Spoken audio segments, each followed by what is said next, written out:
Hello guys, how's it going?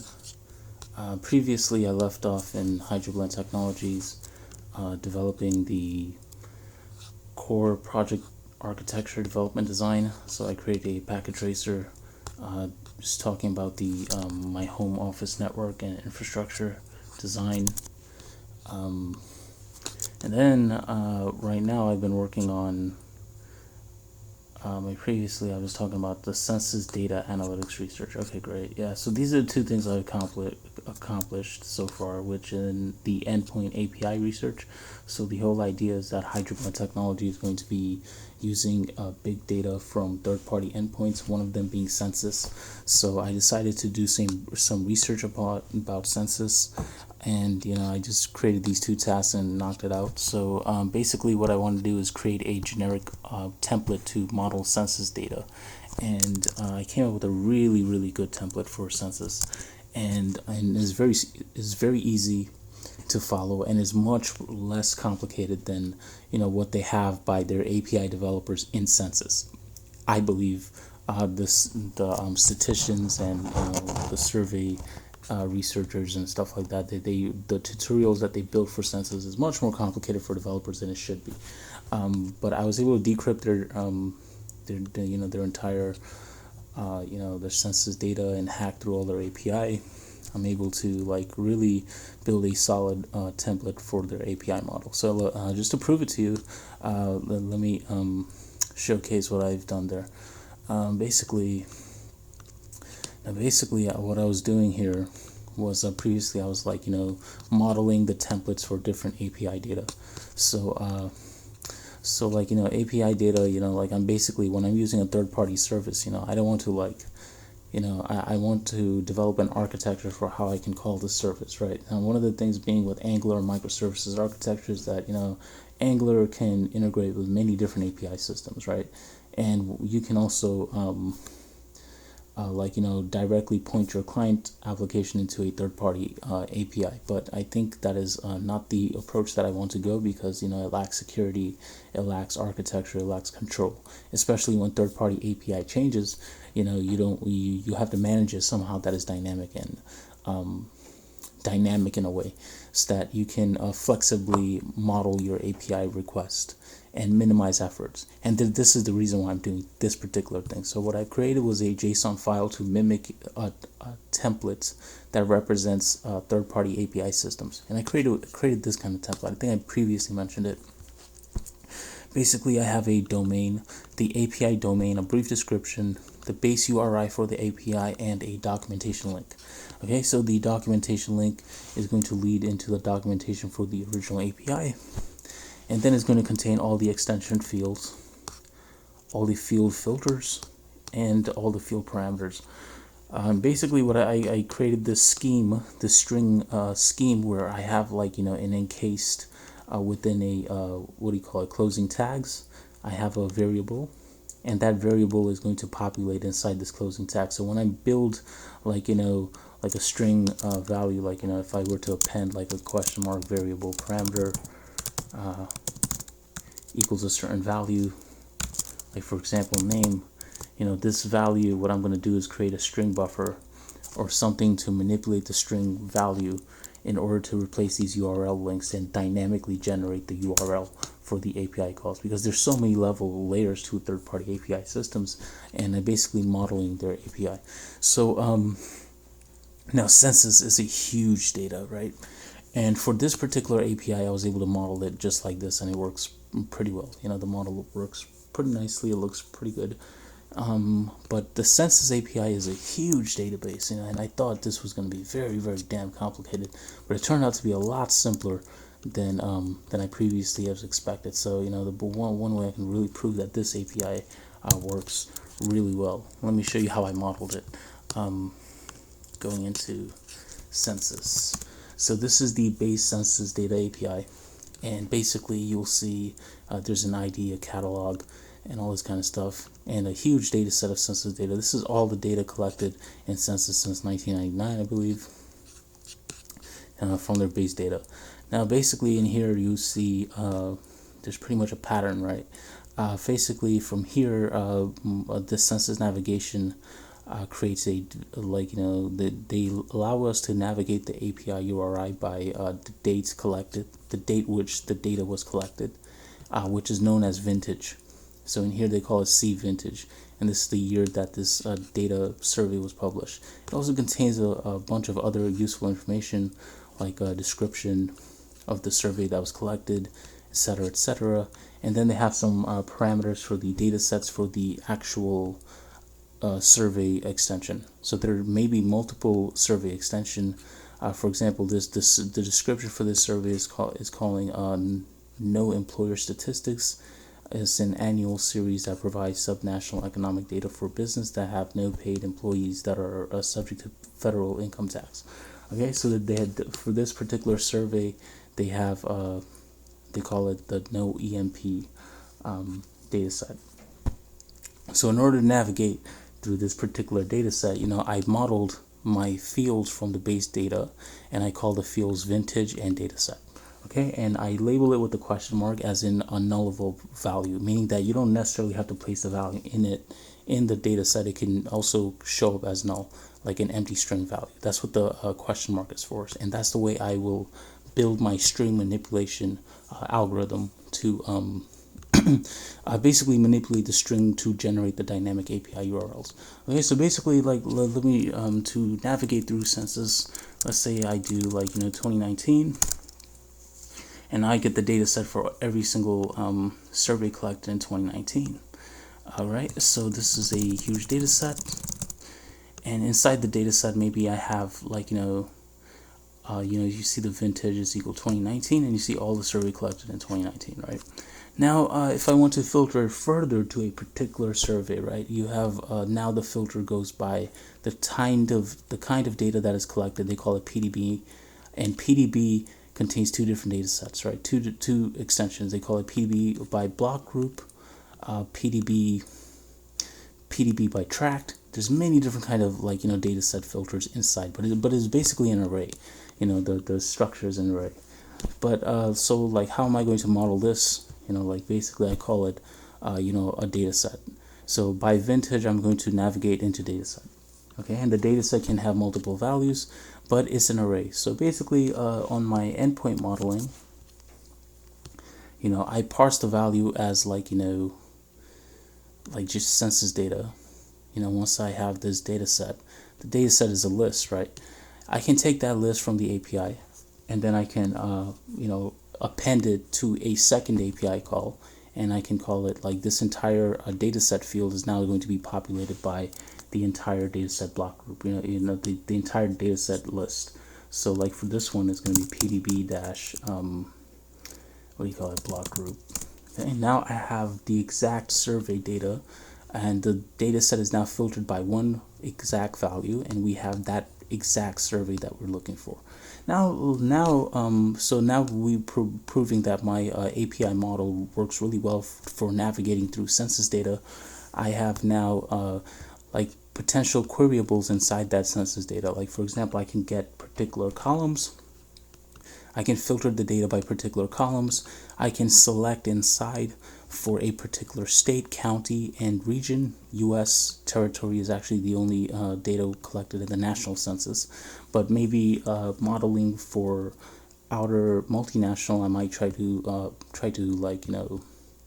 dig into data that is collected in other nations. So that would be a challenge, but it is something I'm interested in for intelligence collections and analysis. Okay, so so these queryables could really come into play. And finally, I selected parameters, some base parameters. And the best way I can explain how to navigate into the surveys further is to dig into the examples, the parameters. Now, the parameters is basically instructions for how to use the census data for that particular survey. So if I go into for example, examples examples.json. All right, so now we have we have a so now we have what do you call this? Now we basically have column names for this particular survey. They have a state name, total population, county name. So state name by county name and total population. This is called a block group survey data. Okay, so between the block group survey data, they also have some details for every, for every column. So details of the column and all the columns that is collected within this data. So this is basically it. Now, if I go into the other way to look at this is to actually go into the HTML extension for this link, and you have a detail, like you have like an example of how to call the data within this particular populace. So if I were to call a third-party module, like a third-party, if I just open another tab, sorry, I'll see all the data set collected for the total population for every state by county. Okay, so this is the resulting data set that I collected for this particular survey. You see that? So this is pretty nice, right? This is the data collected, and I have the raw data set. Now I can model all of this with this particular the structure that I created for the census template. This is the easiest thing in the world, and it seems almost elementary. And I kid you not, I challenge you to look at some of the Census API developers video and tell me that they made that complicated for no reason. Okay, but this is, you're probably going to thank me for this if you ever come along to model census data. This is very easy. I think, in my opinion, when you look in those videos, those mathematicians and stuff, they lack engineering knowledge, and I tend to more focus on the structure and architectural design of the relational database, and therefore I can navigate through these links much more simpler. I see it much more easier than the statistician or mathematician. They made it seem very, very complicated to navigate it through census data. It's very easy. And then finally, let's go into this is basically it. I mean, I don't know how much more complicated. I mean, if you want to look at some other data set, you'll see the same exact pattern, and you'll be able to navigate it through. So if you could shave off a couple links, and then you can get a larger data set, and now you can go, you can collect another kind of data. It doesn't matter. You can collect all the data from 2019, 2018. It doesn't matter. So and then you can collect something else, like a different kind of survey. It doesn't matter, But there's a lot of data to mine in here and run some analytics platform. So this would be me just modeling that census data. Now what have I done so far from that? So basically today, not that crazy, but I'm very lazy, to be honest. I decided to yeah. So I did. Oh crap! I just don't want to change this thing too much. I hope this file didn't change at all, to be honest. But yeah, I should probably push my code. I haven't updated this thing, but yeah, so this is my base JSON template, and basically what it does is that it inserts this value into the database, and my MongoDB is going to contain all the templates design in a form of documents. So now my database is going to retain the information for the values, the structure of the API URLs for third-party services. And then I created this endpoints module. I created this new a new package called endpoints, a new project, in Java, in Spring. And I was thinking of a way to model the different kind of the data sets that I will be potentially working with, and what is unique about the endpoints, and how I'm going to handle my HydraBlend API system. What is the advantage of using my system instead of calling directly into the census? And I think the biggest advantage is going to be retaining your API tokens and stuff like that, and limiting. And also, I'm building a platform to make this easier and simpler, and build some charts, analytics, data, and stuff like that. So anyway, what I've done is I created this new project, and I call it, I created this design, a new kind of architectural design, and I'm using an in-memory cache within this API because basically the reason for this is because the census data updates every year, so we're not expecting large changes to census data. So what I'm doing is I'm implementing an in-memory cache for people that call the census data. And if they call the census data, what's going to happen is that I'm going to check my cache on the application to see if the data set already exists inside the application. If it does, I'm going to return the data. If it does not, I'm going to fetch the data from the third-party API system. So for me, the scalability advantage is that it's going to retain not just performance, not just saving trips to an API call, but also saves me for example, potentially API cost. If I decide to use a third-party API that's going to have a extended cost, for calling the API, then I can at least minimize the amount of times I call a third-party API. So is to also prevent overloading on third-party systems, right? Which can also be in the form of trying to do a DDoS by proxy. So I was thinking of this. So if I allow a service to call an endpoint, I don't want to have my particular software as a DDoS by proxy. You know what I mean? If they keep calling my service, is it going to end up calling their service and create this entire network tunneling? So I decided to prevent that altogether. And also I'm running audits, so that's the other thing. So audits and in-memory caching. So performance enhancements and also memory management, everything put together. So a little bit about the development of this module. I basically, I have the dependencies. I call it a census endpoint template. Once I call it into my, census job, or whatever I decide to call it, is going to have the dependency of a REST service, in-memory cache, and a census template builder. The census template builder is going to be the string builder for dynamically generating the URL pattern. Okay, and then once I have the pattern, let's say I design a method called get filtered data set by year. I insert a minimum year and maximum year. I take the result. I check the cache. If the result exists in the caching, then I basically filter the data and select the data between the minimum year and maximum year. So if the data exists, it skips this loop, it skips this conditional, and it goes return the body and filters the data set and returns that data set. It's like enhanced performance, and also it's using I love this. I love programming like this. Is the functional programming in Java style using collections, and collections in Java is equivalent to the iQueryable and iEnumerable in C#. So this is if you want to use predicate expressions, etc.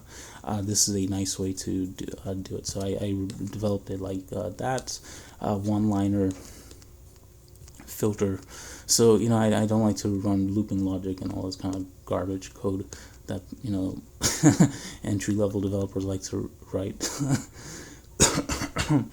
Anyway, this is a crunch. So basically what I do here is I check the result to see the in-memory result. If it's null, then I call the REST service, and I'm populating the result, and then I place the result inside the cache.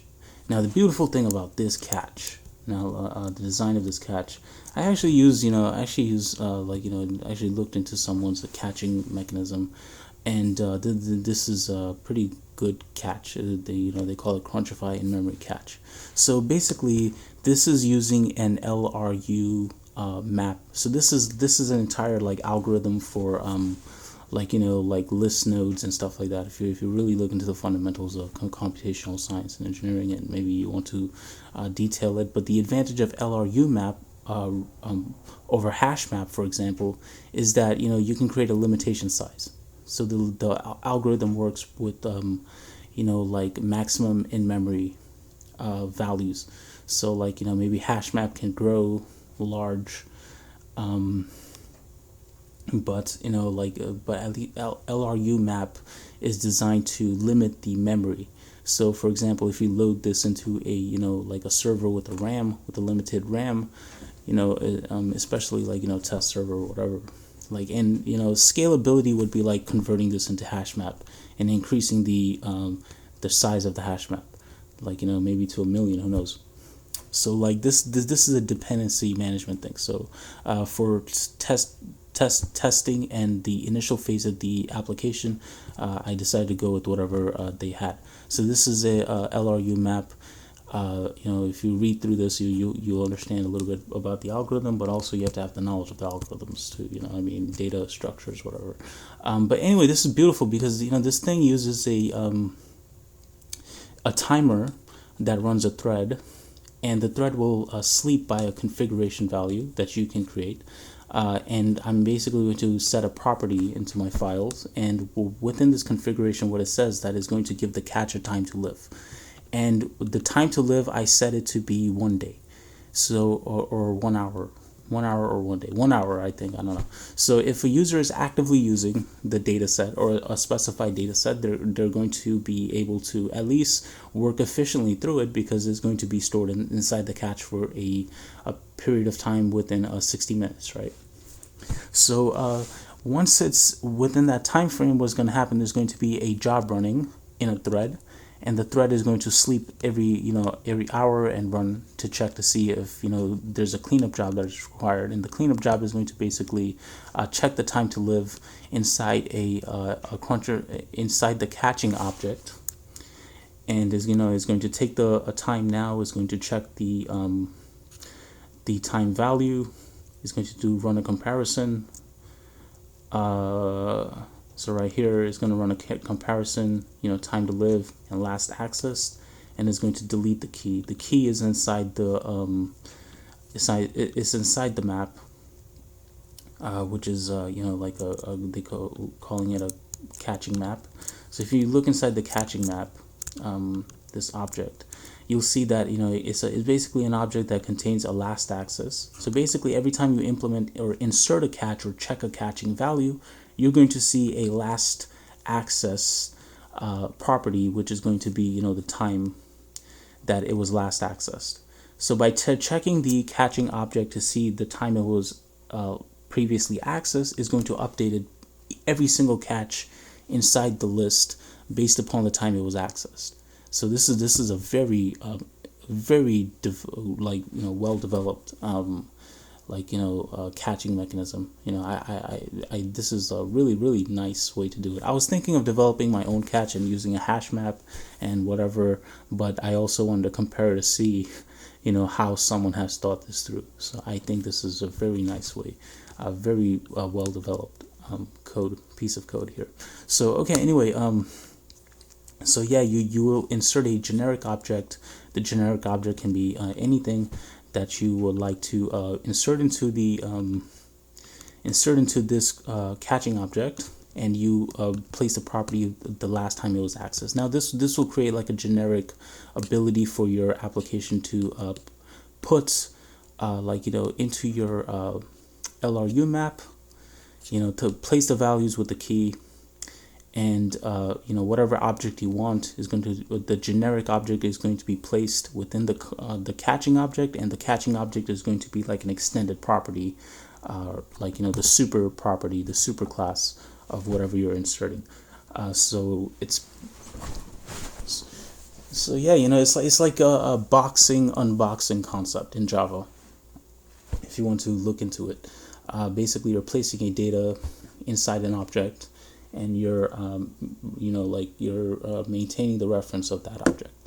Okay, so yeah, it has a cleanup job that's going to run to see if there's any requirement to clean up the memory, and it's going to base that check by checking the existing value of the object and the time it was last accessed to see if it's past the threshold for its time to live, which is like an hour. So every hour is going to so I'm creating this thing to delete the key, but maybe potentially I can manipulate it to update the catch. But for now, I think it's okay to delete, because I think it's already implemented on my end.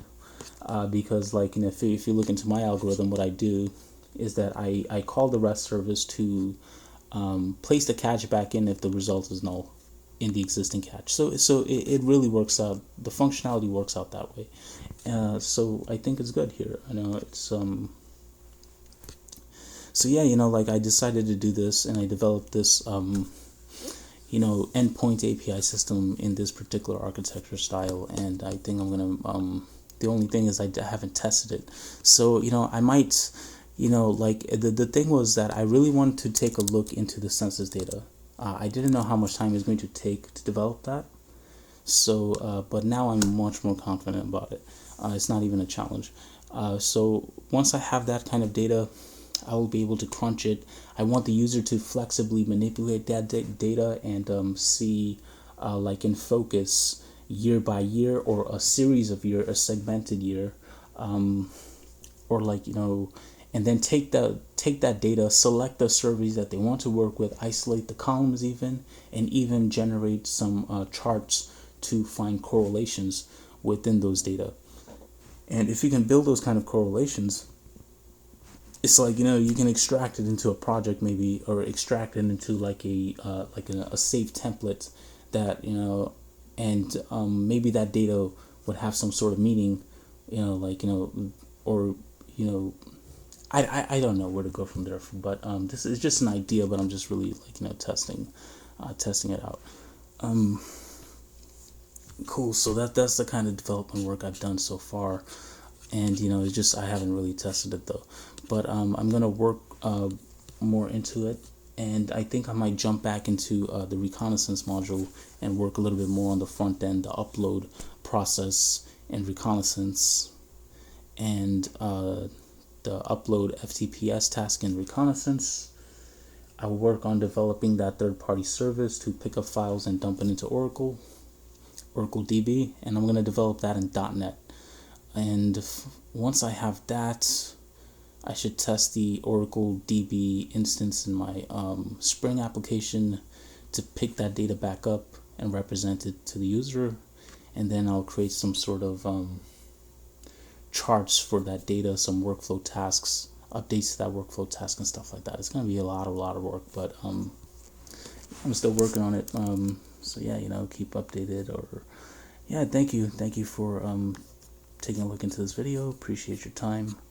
Feel free to, if you like to donate to this project. I'll appreciate it. Always appreciate it, and I'll continue doing work. I got a lot of great ideas actually.